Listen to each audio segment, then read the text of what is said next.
Bismillahirrahmanirrahim. Assalamualaikum warahmatullahi wabarakatuh. Apa pandangan Ustadz tentang aliran Syiah? Syiah terbagi dua. Yang satu Syiah ekstrim, bukan es krim, ekstrim. Yang satu lagi Syiah yang moderat.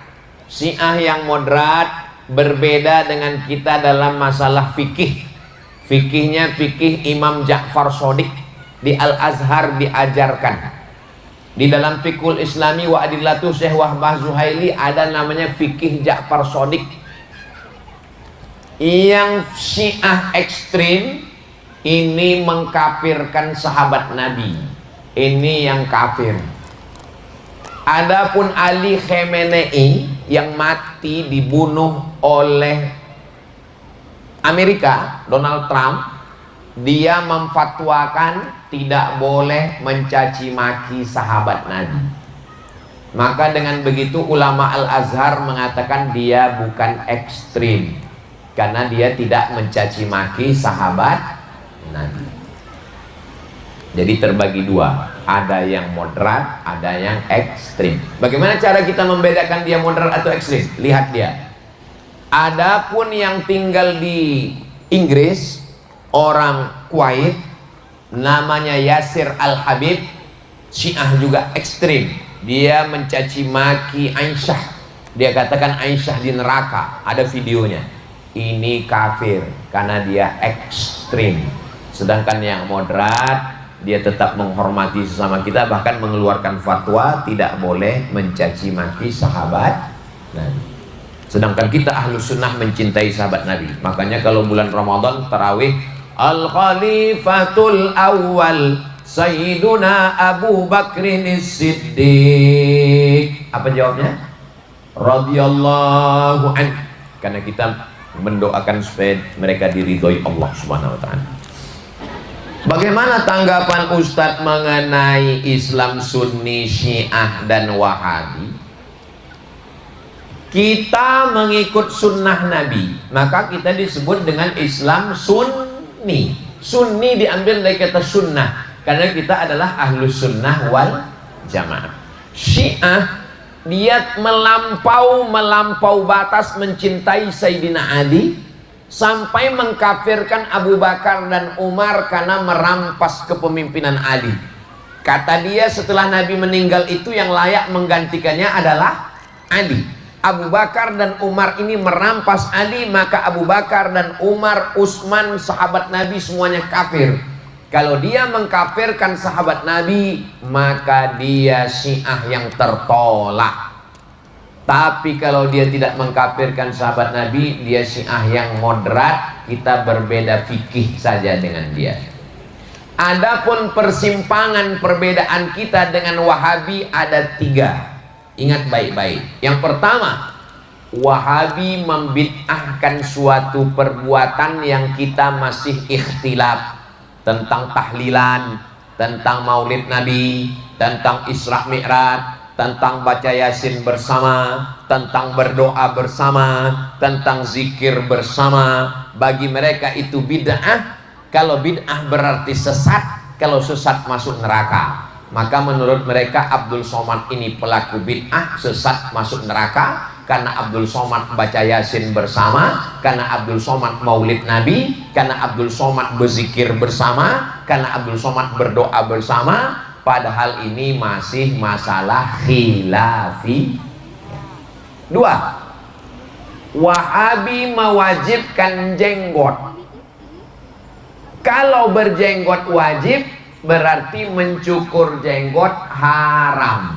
Maka siapapun yang mencukur jenggot haram, haram, haram. Orang yang melakukan haram setiap hari berarti dia fasik. Orang yang mencukur jenggot nggak boleh jadi imam karena dia fasik. Orang yang mencukur jenggot nggak boleh jadi saksi nikah karena dia fasik. Orang yang mencukur jenggot nggak boleh jadi saksi pengadilan karena dia fasik.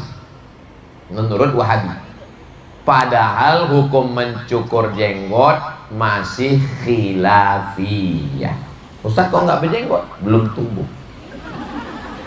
Kami kan masih sebaya dengan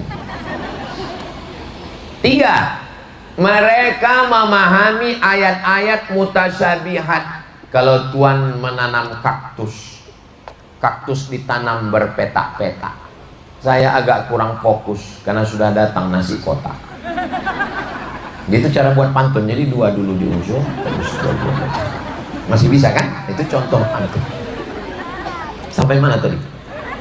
Yang ketiga, mereka memahami ayat-ayat mutasyabihat secara tekstual.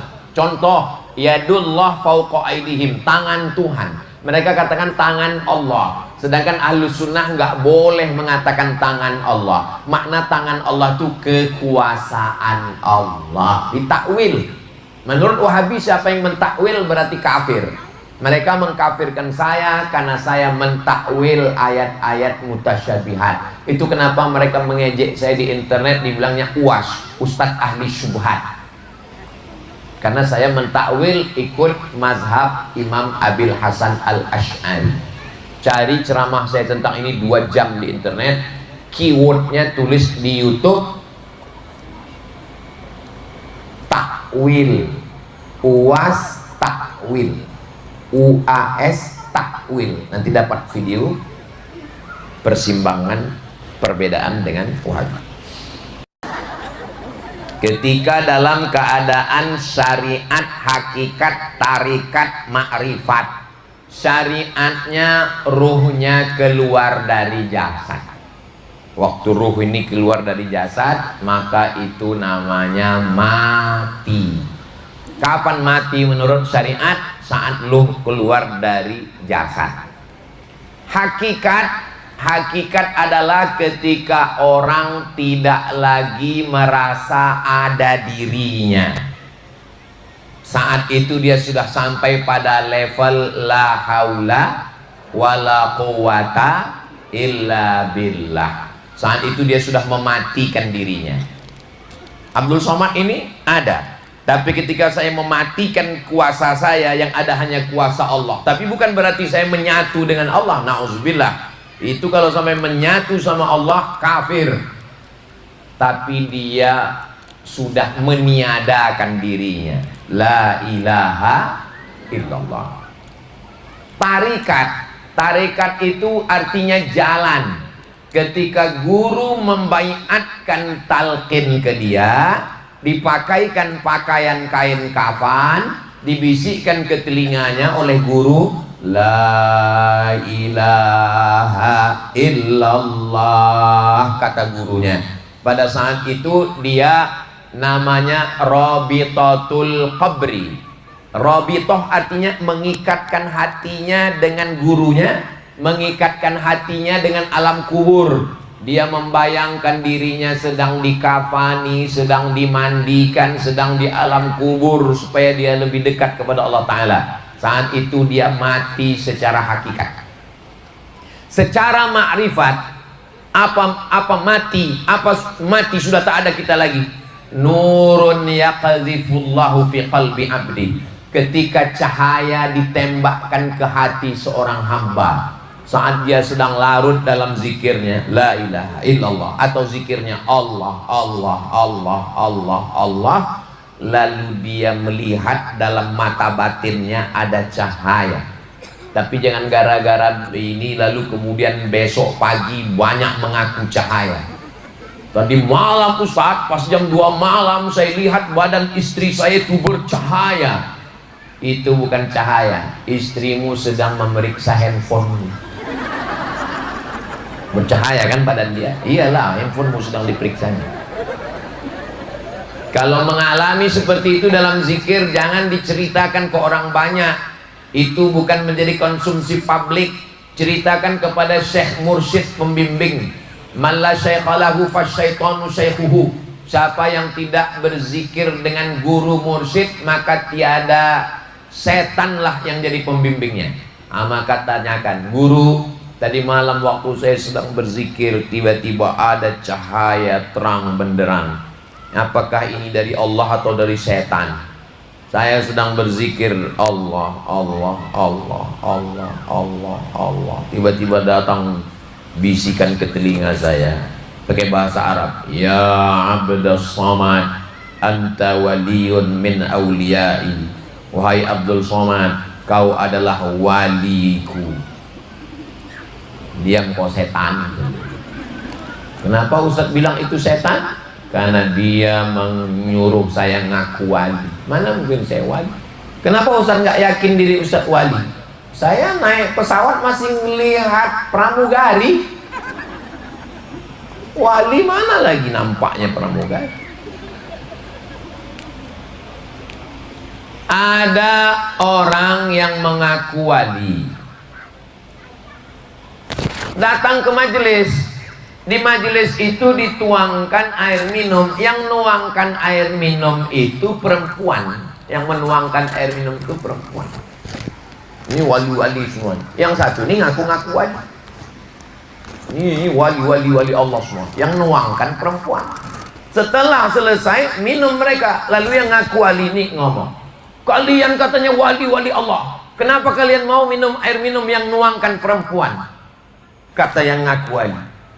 Terus yang wali-wali asli itu ngomong, loh, yang nuangkan tadi perempuan. Iya, kami nggak tahu, kami nggak ngelihat.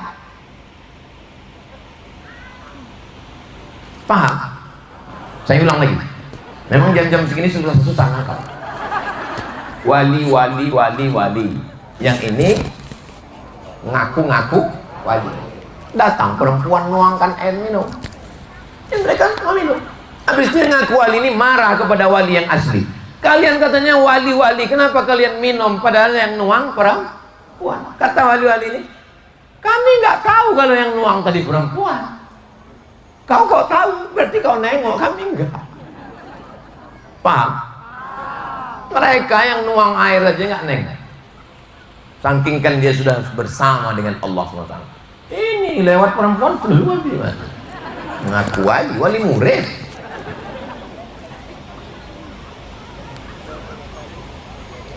Ciri-ciri wali malamatiyah. Malam diambil dari kata lama yalumu. Lama yalumu artinya mengecam, mengejek, mengolok. Malamatiyah menampilkan diri seolah-olah seperti orang jahat, diejek, diolok.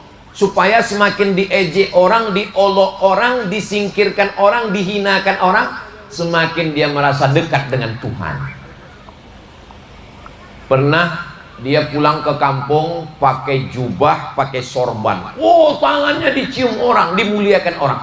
Habis itu dia pulang ke kampung nggak pakai jubah, nggak pakai sorban, biasa, dihinakan orang. Saat dia dihinakan orang itu dia merasa dekat dengan Allah. Saat dia sedang duduk di atas ini, diakui sebagai ulama, dibuat gambarnya, dibuat profesor doktor, muncul rasa ujubnya, rasa kagumnya, rasa takburnya, jauh dia dari Allah. Itu jenis namanya malamatiyah. Tapi jangan ngaku-ngaku. Jangan nanti ada orang yang minum khamar pasti tanya, kok minum khamar? Semakin terhinakan dekat dengan Allah. Ini bukan malamatiyah, ini malam-malam hantu ini. Jelaskan sedikit tentang kitab Al-Hikam.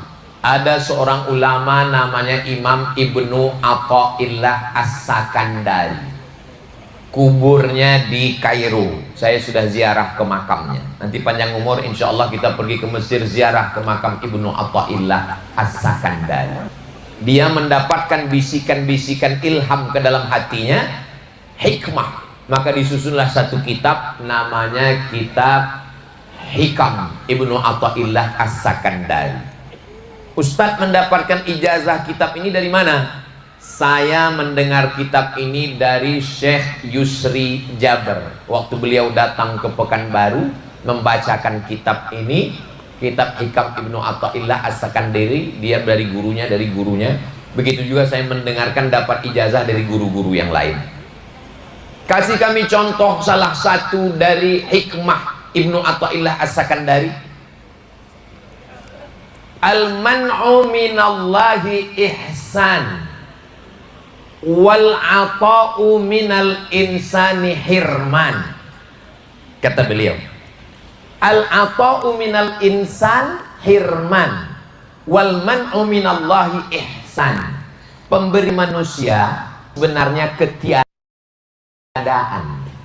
Tapi Allah menahan sesuatu boleh jadi kebaikan. Susah menangkapnya. Kalau kita dikasih manusia, dikasih orang, boleh jadi itu ketiadaan. Karena boleh jadi kita akan hanyut dengan pemberian, kita menjadi ketergantungan, kita terjebak dalam banyak hal. Tapi boleh jadi ada suatu nikmat yang ditahan oleh Allah. Al-man'u minallahi ihsan. Boleh jadi kita menginginkan sesuatu, ditahan Allah, tapi sebetulnya itu baik untuk kita. Kalau nggak dikasih contoh, susah. Contoh gini, ibu minta suami yang mancung, yang putih, yang ganteng, yang six pack, yang tinggi, yang rambutnya pirang. Lalu Allah nggak ngasih seperti itu.